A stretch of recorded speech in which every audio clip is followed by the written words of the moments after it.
ನಮ್ಮ ಜೊತೆಗಿರುವ ಪ್ರಾಣಿಗಳಿಂದ ನಾವು ಗ್ರಹಿಸಬೇಕಾದ ವಿಷಯಗಳು.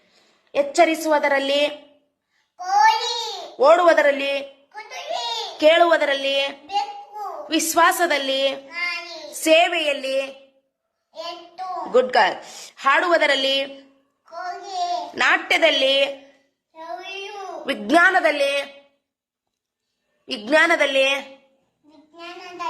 ಹಾ, ಹಾಲು ಮತ್ತು ನೀರನ್ನು ಎರಡನ್ನೂ ಕೂಡಿಸಿ ಇಟ್ಟಾಗ ಬರೀ ಹಾಲನ್ನೇ ಸೇವಿಸುವ ಪಕ್ಷಿ ಯಾವುದು?